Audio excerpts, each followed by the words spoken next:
नमस्कार दोस्तों, मैं रोहन मिश्रा एक बार फिर से आपका बहुत बहुत स्वागत करता हूं अपने यूट्यूब चैनल पर।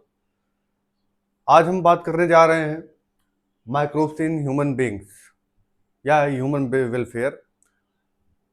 एक्चुअली देखिए क्या है ना कि हमारे एनवायरनमेंट में चौतरफा है ना, बात करें हम एनवायरनमेंट में, ऐसी कोई जगह नहीं है, ऐसा कोई प्लेस नहीं है जहां पर बैक्टीरिया या माइक्रोब्स न पाए जाते हों। चाहे वो कोल्ड प्लेस हो चाहे वेरी हॉट प्लेस हो, दोनों कंडीशन में बात कर रहा हूँ। ठीक है, आज हम इस चैप्टर में ये डिस्कस करने जा रहे हैं कि माइक्रोब्स का हमारे लाइफ में क्या रोल है। आप ये कह सकते हैं कि माइक्रोब्स जो होते हैं सिर्फ हार्मफुल ही होते हैं या यूजफुल भी होते हैं। वैसे तो हम सभी बचपन से पढ़ते आ रहे हैं कि जी जो माइक्रो ऑर्गेनिजम्स जो भी हैं ये यूजफुल एंड हार्मफुल दोनों होते हैं। तो आज चलिए हम देखते हैं यूजफुल, हम ह्यूमन के संदर्भ में लेंगे। यहाँ पर हम जो डिस्कस करने जा रहे हैं वो सिर्फ और सिर्फ वो हमारे लिए कितना बेनिफिशियल है, कहाँ कहाँ इनका यूज होता है, किस तरीके से यूज होता है, इन सभी पर हम आज डिस्कस करने जा रहे हैं। तो धैर्य बनाकर सुनिएगा। क्या कह रहे हैं, सबसे पहले स्टार्ट करते हैं। Microbes in human welfare. Microbes are present everywhere in soil, water, air inside our bodies, and that of other animals and plants. It means हमने पहले ही बताया कि माइक्रोब्स ऐसी कोई जगह नहीं जहां पर ये पाए ना जाते हो। हर जगह पाए जाते हैं, चाहे सॉइल हो, वाटर हो, प्लांट हो, एनिमल हो, है ना, और भी अदर जगहों पर हर जगह पाए जाते हैं। फिर क्या कर रहा है, they are present even at site where no other life form could possibly exist, sites such as deep inside the geysers where the temperature may be as high as 100 degree Celsius. आप imagine कर सकते हैं, ये वहां पर भी पाए जाते हैं जहां पर हम इमेजिन भी नहीं कर सकते।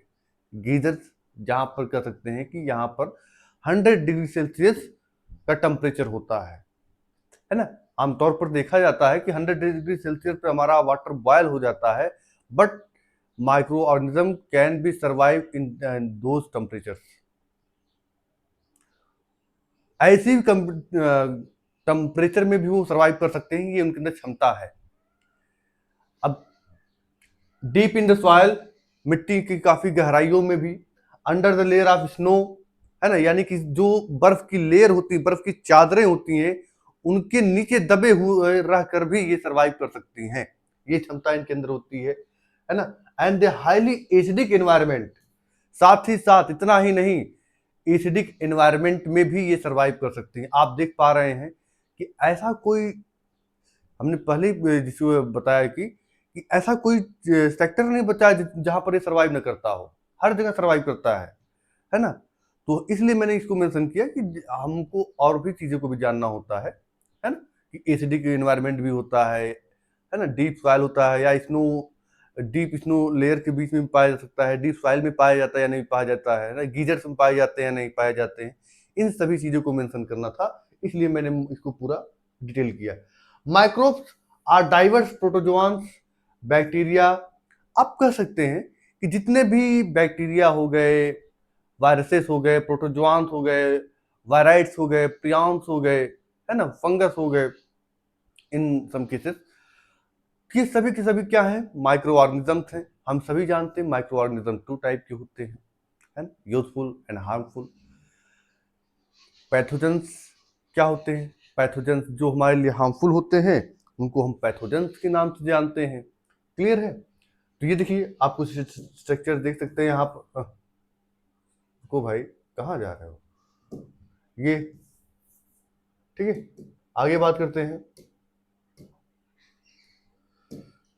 Microbes are both types harmful and useful. ठीक है, चलिए अब हम यहां शुरू करते हैं। हमारा जो मेन टॉपिक है, इनका यूजेस क्या है, धैर्य से सुनिएगा, एग्जाम के पॉइंट ऑफ व्यू से काफी इंपॉर्टेंट है। Microbes in household products, एक common example of production of curd of milk, है ना। हम सभी जो है, हम सभी को घरों में लगभग कह सकते हैं कि कर्ड का फॉर्मेशन होता है। हम क्या करते हैं उसमें, हम जाते हैं थोड़ा सा कर्ड का इनोकोलियम ले आकर के उसमें डाल देते हैं, यानी थोड़ा सा जामुन ला करके हम डाल देते हैं, वो जो दही होता है, थोड़ी सी दही पूरे दूध को दही में कन्वर्ट कर देती है। क्यों होता है ऐसा? लैक्टोबैसिलस बैक्टीरिया के कारण होता है। ठीक है, micro organism such as lactobacillus and other commonly called lactic acid bacteria, यानी लैब जिसको शॉर्ट में बोला जाता है, grow in milk and convert into the curd. वो दूध में ग्रो करते हैं, यानी जब हम जैसे ही जामुन थोड़ा सा डालेंगे, वो क्या करते हैं, वो जाकर के अपनी संख्या को उसमें बढ़ाते हैं तेजी के साथ, और परिणाम स्वरूप सुबह होते होते हमारा दही भी तैयार हो जाता है। ठीक है, during growth the lab produce acid that coagulate and partially digest the milk protein, है ना। यहां पर जो लैब होता है वो एसिड को जो एक एसिड को प्रोड्यूस करता है जिसको हम लैक्टिक एसिड कहते हैं। लैक्टिक एसिड बैक्टीरिया क्या करता है, लैक्टिक एसिड का सिक्रीशन करेगा, और जो मिल्क में प्रेजेंट प्रोटीन होता है उसको जाकर क्या करता है, कागुलेट कर देता है, उसको जमा देता है। ठीक है, जमाने की वजह से वो किस में कन्वर्ट हो जाता है, आपका दही में कन्वर्ट हो जाता है। फिर a small amount of curd added to the fresh milk as inoculum which at suitable temperature multiply thus converting milk to curd. भाई सुटेबल कम टेम्परेचर पर ऐसा नहीं है, किसी भी कम टेम्परेचर पर हमें हर एक चीज की क्राइटेरिया होती है, उसको हमको फॉलो करना होता है। अगर हम विदाउट क्राइटेरिया चल रहे हैं तो वो चीजें फॉलो नहीं होंगी। ठीक है, यानी आप कह सकते हैं अगर हम डिसिप्लिन से बाहर जाएंगे तो वो चीजें हमारे लिए हार्मफुल ही होंगी। ठीक है, which also improves it's nutritional quality by the increasing vitamin B12। देखिए इसमें जो लैब बैक्टीरिया होते हैं तो एसिडिक तो कन्वर्ट करते ही हैं, लेकिन इसमें इनरिचमेंट किसका कर देते हैं, विटामिन B12। यानी आप कह सकते हैं कि दही में विटामिन B12 की मात्रा अधिक होती है। इंपॉर्टेंट पॉइंट है, मार्क करिएगा। ठीक है, in our estimates to the lab play very beneficial role in checking disease causing microbes, है ना। the duff गुथा हुआ आटा ही ले लीजिए आप, the which is used for making food such as dosa idli is also fermented by bacteria। जो हम डोसा बनाते हैं, इडली बनाते हैं, घरों में यूज किया जाता है। ठीक है, ये सभी फर्मेंटेशन से होते हैं। फर्मेंटेशन क्या होता है उसको भी देख लेते हैं हम एक बार। ठीक है, the puffed up appearance of dough is due to the production of CO2। Actually इसमें होता क्या है, जैसे पार्टिकुलरली ये जब आपका डफिंग की जाती है तो उसमें से जो CO2 गैस होती है ना, वो CO2 गैस निकलने की वजह से वो जो इडली होती है या फिर आपका ये पावरोटी होता है वो फूल जाता है, यानी उसमें स्वेलिंग आ जाती है। वो जो छोटी सी इतनी सी आती है, मतलब बड़ा सा हो जाता है। सिमिलरली द डफ which is use for making bread, अभी बात किया मैंने, है ना, इस फर्मेंटेड यूजिंग बेकर्स यीस्ट, है ना, सैक्रोमाइसिस सेरेविसी का यूज किया जाता है इसमें। ठीक है, नाम है, यहाँ पर फोकस करते जाएंगे, जहां पर नाम मेंशन हुआ है जरूर फोकस करते जाएंगे। A number of traditional drinks and foods are also made by the fermentation by microbes. Toddy is एक traditional drink of the some part of southern India. इसे टॉडी करके एक पाम के वृक्ष से इसको प्राप्त किया जाता है। हमारे साउथ इंडिया में इसका प्रचलन ज़्यादा है, वहाँ पर लोग इसका जो है बेवरेजेस के रूप में प्रयोग करते हैं। ठीक है, तो वो भी फर्मेंटेशन से ही होता है। ठीक है, आप देखेंगे क्या कर रहा है, toddy is a traditional drink of some part of southern India is made by fermenting sap from palms. किससे बनता है, पाम के ट्री से बनता है, फर्मेंटेड करके। ठीक है, कह सकते हैं थोड़ा सा एल्कोहलिक टाइप का होता है। ठीक है, microbes are also use to ferment fish, soybean, bamboo shoots, make food. भाई इनका माइक्रोब हम क्या करते हैं, हम जो है इनका फूड प्रोडक्ट बनाने में यूज करते हैं। फूड को जैसे फिश का भी, बम्बू शूट्स का भी बनता है। ठीक है, बांस के कोपल का भी।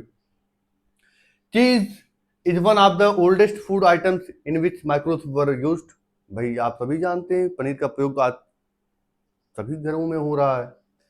Different varieties of cheese are known by their characteristics, texture, flavor, taste, the specificity coming from the microbe used। अगर हमें यहाँ ध्यान देने वाली बात ये है, अगर हमें उसके स्वाद में चेंजेस लाने हैं, उसके रंग में चेंजेस लाने हैं तो हम अलग अलग टाइप के माइक्रोब का यूज करके हम उसके टेस्ट में, उसके फ्लेवर में हम कन्वर्जन कर सकते हैं, उनको हम कर सकते हैं कि एक्सचेंज किया जा सकता है।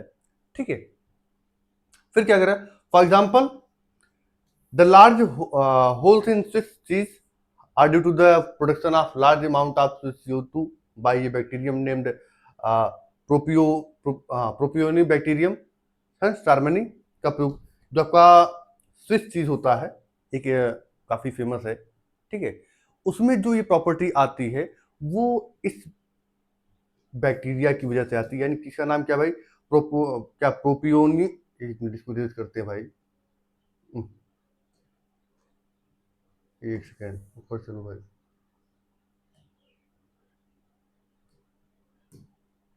हाँ, प्रोपियोनी बैक्टीरियम सार्मनी। ठीक है, इसका यूज किया जाता है किस लिए, कि उसमें फ्लेवर, नया फ्लेवर लाने के लिए, एक अलग टेस्ट लाने के लिए, एक अलग अंदाज लाने के लिए उसके। ठीक है, आगे माइक्रोब्स इन इंडस्ट्रियल प्रोडक्ट, आगे इधर बात करते हैं। Even in industry, microbes are used to synthesize a number of products valuable to human beings, beverages and antibiotics। देखिए, अगर हम बात करें इंडस्ट्रियल प्रोडक्ट में माइक्रो ऑर्गेनिज्म का यूज बहुत बड़े पैमाने पर इसका यूज किया जाता है। वर्तमान समय में तो कुछ ज़्यादा ही यूज हो रहा है, क्योंकि जितने भी बीवरेजेस बन रहे हैं आपके, जितने भी एंटीबायोटिक्स बन रहे हैं, सभी के सभी कहीं ना कहीं बैक्टीरियम से ही बन रहे हैं, कहीं ना कहीं वो माइक्रो ऑर्गेनिज्म से बन रहे हैं। ठीक है, जैसे कोई भी वैक्सीन बनती वायरस से, जैसे जिस चीज़ की वैक्सीन बन रही है, जैसे by the way for example हम कोरोना की वैक्सीन ले रहे हैं, कोरोना की वैक्सीन कोरोना से ही बनती है। कुत्ते काटने की जो सुई लगती है वो भी कुत्ते के लार्वे से बनती है ना। यानी कि आप ये देख पा रहे हैं, सांप काटने की दवा सांप से ही बनती है। तो हमें कहीं न कहीं उसमें एक स्पेसिफिक टाइप की बैक्टीरिया या वायरस पाए जाते हैं, उनके एंटीबॉडीज का यूज करके हमारे बॉडी में इंजेक्ट किया जाता है। भाई एंटीबायोटिक में होता क्या है ना, यही तो होता है। क्या किए बेवरेज बनाने में, एंटीबायोटिक्स बनाने में, जैसे production of an industrial scale requires growing microbes in very large scale of fermenters. भाई ऐसा तो है नहीं कि बहुत सारे बैक्टीरिया पकड़ना संभव है नहीं, तो हम क्या करते हैं कि हम एक बैक्टीरिया पकड़ लेते हैं, उसको हम लैब में लेके जाते हैं, फर्मेंटर का प्रयोग करके हम एक से बहुत ज़्यादा बैक्टीरिया का प्रोडक्शन कर लेते हैं, बहुत लार्ज अमाउंट में बना लेते हैं। अब लार्ज अमाउंट में जब बन जाएगा तो भाई हम उसका यूज़ कर सकते हैं, है कि नहीं। थोड़ा भाई एक बैक्टीरिया से या फिर एक वायरस से कोई एंटीबायोटिक नहीं बनने वाली है, उसके लिए हमें बहुत सारे माइक्रो ऑर्गेनिज्म की रिक्वायरमेंट पड़ेगी। उसके लिए हम क्या करते हैं, जा करके फर्मेंटर्स का प्रयोग करते हैं और उनकी संख्या को हम लार्ज मात्रा में बना लेते हैं। फर्मेंटेड ब्यूरेजेस, है ना, जैसे इसमें आपका ईस्ट का प्रयोग किया जाता है। ठीक है, use for the immemorial for the production of beverages like wine, beer, whisky, brandy, rum वगैरह वगैरह, इन सभी, ये सभी क्या बेवरेजेस में ही आते हैं। ठीक है, और चाय भी आ जाता है भाई, चाय भी आता है, काफ़ी भी आती है। For this purpose the same east saccharomyces cerevisiae, क्या नाम है, सैक्रोमाइसिस सेरेविसी का प्रयोग किया जाता है, यूज फॉर ब्रेड, जो कि ऑलरेडी ब्रेड बनाने के लिए यूज किया जाता है, उसका उपयोग हम बेवरेज बनाने में भी करते हैं। आई होप क्लियर हो गई चीजें। इसीलिए इसको क्या कहा जाता है, ब्रीवेयरिस्ट भी बोला जाता है, ब्रीवेयर, क्योंकि आप ब्रेड बनाने में भी इसका प्रयोग कर रहे हैं, ब्रेड बनाने के साथ ही साथ आप जो है बेवरेज बनाने में भी प्रयोग कर रहे हैं। क्लियर है। Is use for fermenting malted cereals, है ना, फ्रूट जूस, भाई कहाँ से बनते हैं, नहीं सबसे बनते हैं। और किसमें कन्वर्ट किया, जो फ्रूट जूस होता है उसको किसमें कन्वर्ट किया जाता है, फर्मेंटेशन के माध्यम से, है ना, उसको इथेनॉल में कन्वर्ट किया जाता है, एल्कोहल में कन्वर्ट किया जाता है। आई होप चीजें क्लियर होंगी, स्क्रीनशॉट लेते जाएंगे एक बार।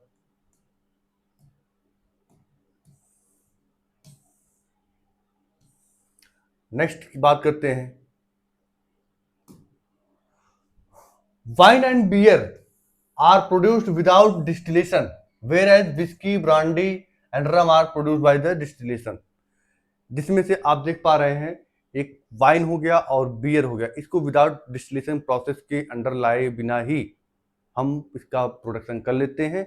बट वहीं आप विस्की, ब्रांडी को हमें ऐसा नहीं किया जा सकता, उसको हमें डिस्टिलेशन करना पड़ेगा। ठीक है, अगर हम विदाउट डिस्टिलेशन का प्रयोग करते हैं तो ये हमारे लिए बहुत ही ज़्यादा घातक साबित हो सकता है, can cause be death a person. चलिए,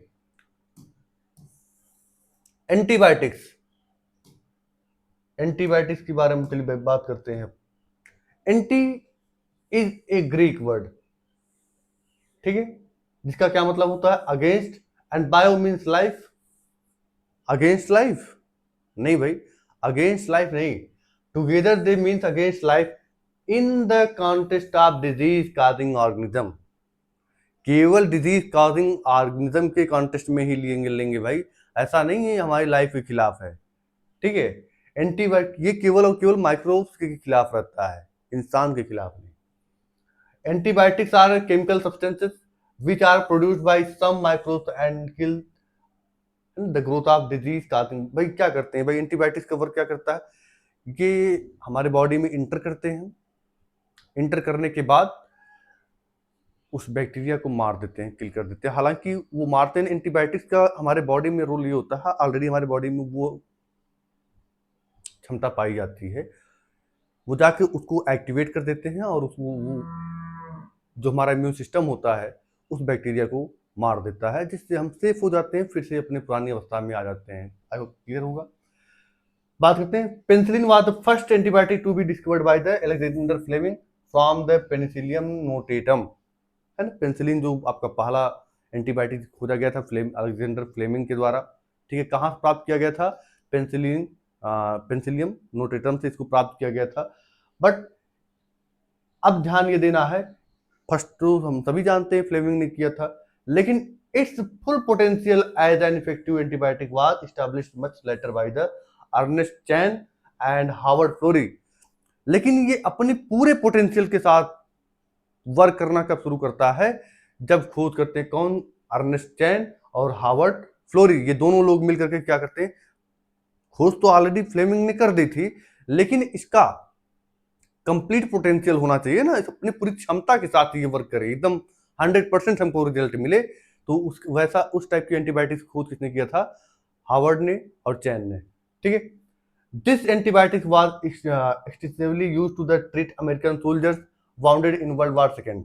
और जो ये एंटीबायोटिक्स का डिस्कवरिंग हुआ है, इसका यूज कहाँ होता है, वर्ल्ड वॉर सेकेंड में जो अमेरिकन सोल्जर्स होते हैं उनके इलाज में इसका यूज किया जाता है। भाई अमेरिकन सोल्जर भाई वो फर्स्ट प्रायोरिटी होती है। हाल फिलहाल में रशिया ने भी कैंसर की वैक्सीन बना ली है, ठीक है, जिसका ट्रायल चल रहा है, जल्द ही मार्केट में भी आ जाएगा।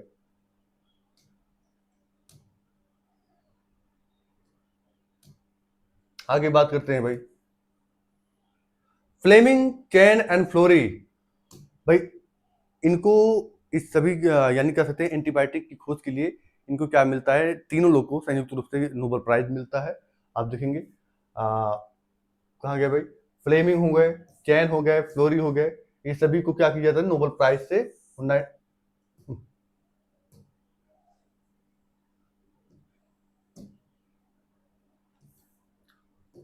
हाँ, इन सभी को क्या किया जाता है 1945 में अवार्ड दिया जाता है ना।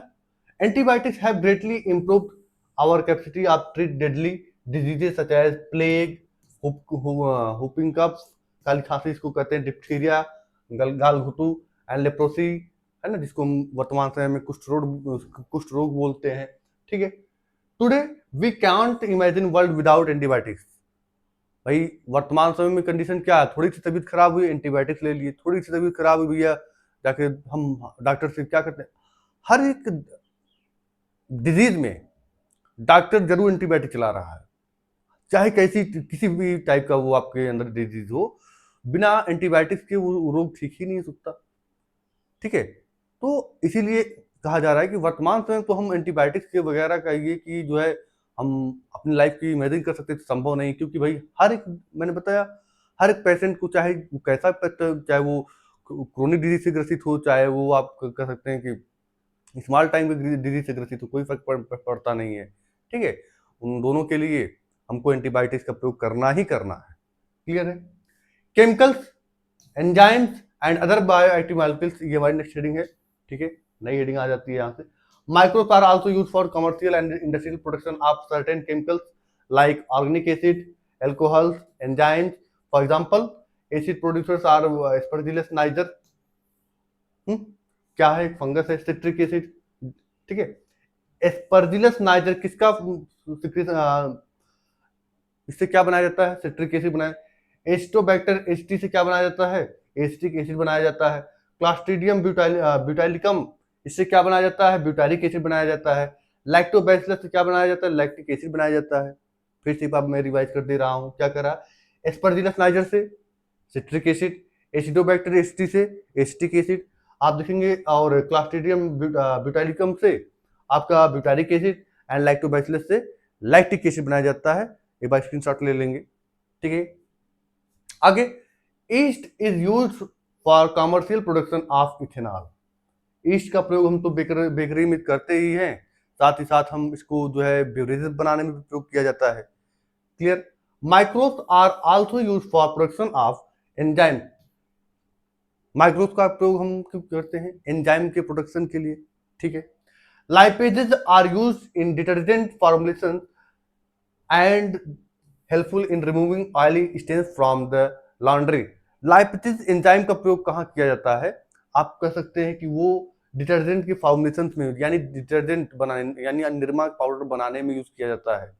ठीक है, जैसे कपड़े जो लॉन्ड्री वाले होते हैं, उनके जो है जो ऑयल ड्रॉपलेट्स होते हैं, उनको निकालने के लिए इसका प्रयोग लाइपेजेस का यूज किया जाता है।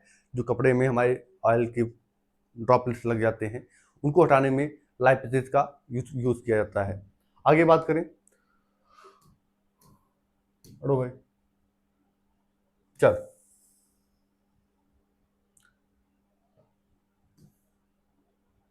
क्या कह रहा है? Bottle juices are clarified by the use of pectinases and proteases. भाई जो बॉटल के जूस होते हैं, उनको पेक्टिनेज और प्रोटीएज एंजाइम का उसमें मिक्सअप किया जाता है। ठीक है, जिससे वो जल्दी खराब वगैरह ना हो, डिस्ट्रॉय ना हो जल्दी। ठीक है, Streptokinase produced by the bacterium Streptococcus and modified by the genetic engineering is a clot buster for removing clot from the blood vessels of patients. Streptokinase की अगर हम बात करें, जो कि एक बैक्टीरिया स्ट्रेप्टोकोकस से बनता है, इसका जो मेजर वर्क होता है, मेजर वर्क कहाँ यूज किया जाता है इसका? जैसे हमारे ब्लड में क्लॉटिंग हो गई है ना, ब्लड में कहीं कोई ब्लड जम गया है किसी भी वीन या आर्टरी में, उसको रिमूव करने में इसका यूज किया जाता है। इंपॉर्टेंट है भाई, इसको देखिएगा। ठीक है भाई, ब्लड में हमारे जो क्लॉटिंग हुई है, उसको रिमूव करने के लिए स्ट्रेप्टोकोकस का यूज किया जाता है, जो कि एक प्रकार का बैक्टीरिया है। ठीक है, ये अच्छा, ये क्या करता है? स्ट्रेप्टोकाइनेज का प्रोडक्शन करता है। क्लियर है? कहाँ? Blood vessels who have undergone microbial infection leading from the heart attack. ठीक है, bioactive molecules, cyclosporin A, that is used as a immunosuppressive agent in organ transplant patient.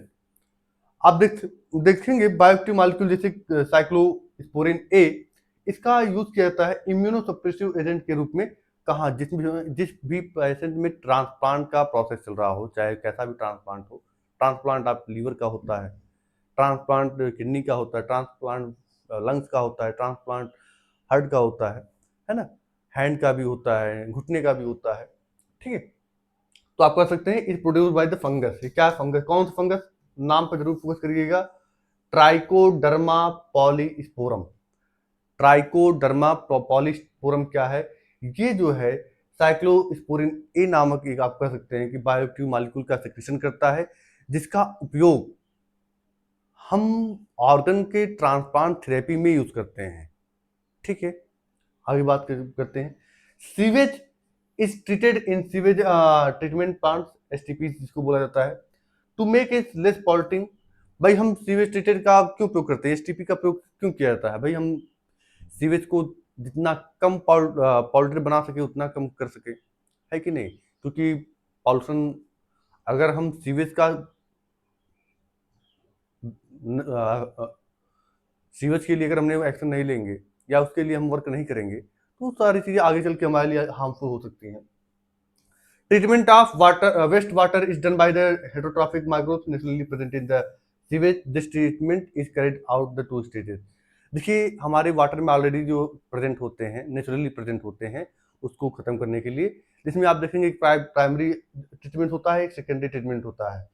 Primary treatment में आप देखेंगे कि this treatment step basically involve physical removal of particles, है ना, particles जो physical removal होते हैं उसको हम रिमूव करने का प्रयोग करते हैं, उसको हम प्राइमरी ट्रीटमेंट में कंसिडर करते हैं। लेकिन सेकेंडरी यानी जिसको हम बायोलॉजिकल ट्रीटमेंट करते हैं, इसमें क्या होता है, बीओडी का प्रयोग किया जाता है, यानी कि biological biochemical treatment oxygen demand. ठीक है, बायोकेमिकल ऑक्सीजन डिमांड की बात करते हैं। जो उसमें प्रेजेंट होते हैं पॉल्यूटेड वाटर में जो भी माइक्रोब्स प्रेजेंट होते हैं, है ना, उनके एक लीटर में या जितने भी पानी के लीटर होता है उसमें कितना ऑक्सीजन की खपत हो रहा है, उसी को हम बीओडी बोलते हैं। आगे बात करते हैं क्या कर रहा है। The primarily influential in the pass into the large aeration tanks where it is constantly agitated mechanically and air is pumped into this significantly reduces the BOD, biochemical oxygen demand of the effluent. The sewage water is treated till the BOD is reduced. भाई अगर हमें उसमें कितना खपत हो, जो polluted water है उसमें कितनी ऑक्सीजन की खपत हो रही है, यही हमारा क्या होता है, BOD होता है। आगे चलिए बात करते हैं।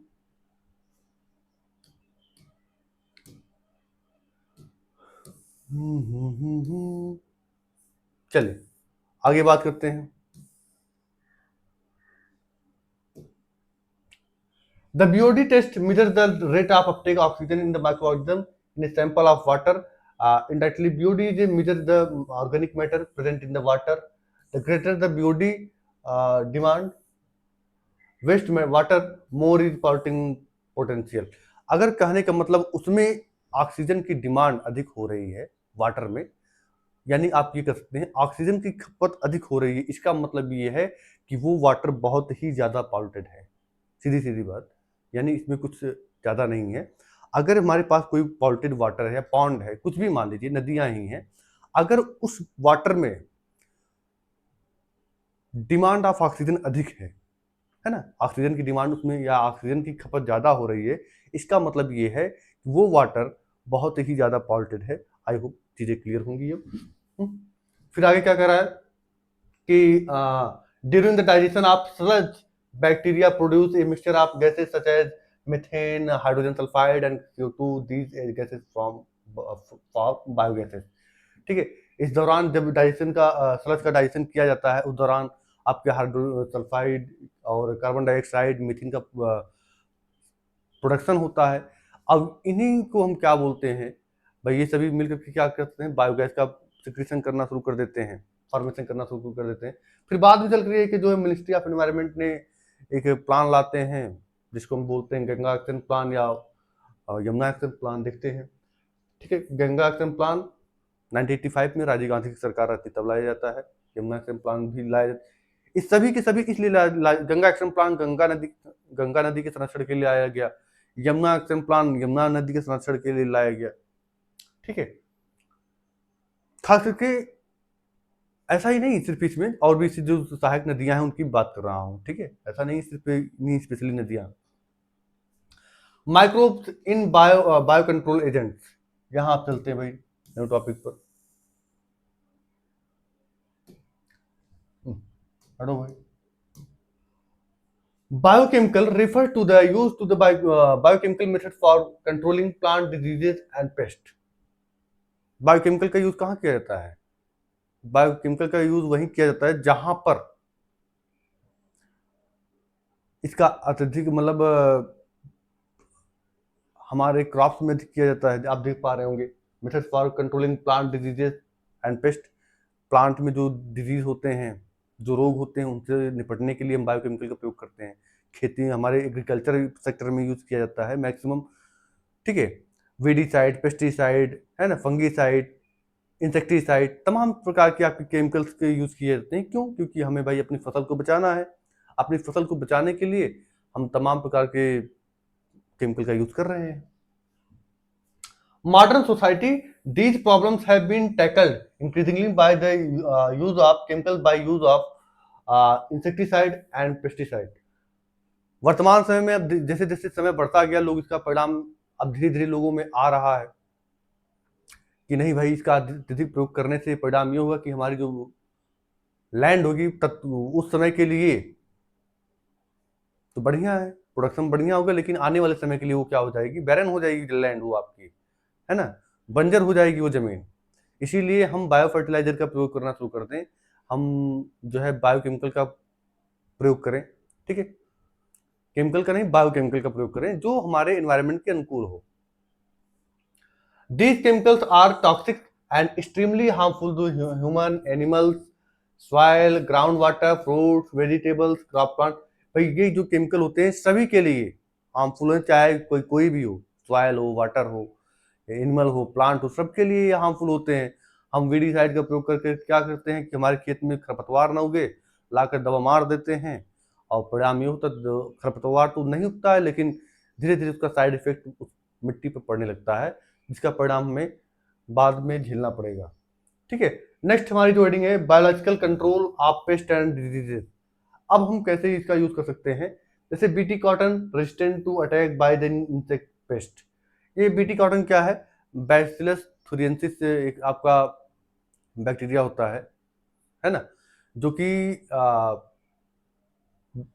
आपके बटरफ्लाई के अंदर ये पाया जाता था। ये एक रेजिस्टेंट है, ठीक है, जिसको जेनेटिक इंजीनियरिंग के माध्यम से हमने क्या किया, निकाल करके अदर जैसे बीटी ब्रिंजल, बीटी कॉटन का हमने एक नया कह सकते हैं कि प्रोडक्ट इसका बना दिया। यानी ये एक रेजिस्टेंट होने की वजह से ये क्या करता है, पार्टिकुलरली जैसे हमने एक प्लांट लगाया, उस प्लांट में अगर कोई आकर के जैसे कोई भी इंसेक्ट आकर के उसको कट करता है यानी खाने का प्रयास करता है, तो उसके अंदर क्या होगा, वो खाने के बाद ये एंटी रेजिस्टेंट जीन होने की वजह से वो बैक्टीरिया क्या लार्वी उसका डेड कर जाएगा और वो बैक्टीरिया मर जाता है। इसीलिए जो इंसेक्ट होते हैं इस पर आकर के अटैक नहीं करते हैं। बीटी कॉटन हो गया, बीटी ब्रिंजल हो गया, इस पर हम एक अलग वीडियो लाएंगे। Trichoderma are effective biocontrol agents of several plant pathogens, है ना भाई। ट्राइकोडर्मा भी एक आपका इफेक्टिव बायोकंट्रोलर एजेंट है, ठीक है।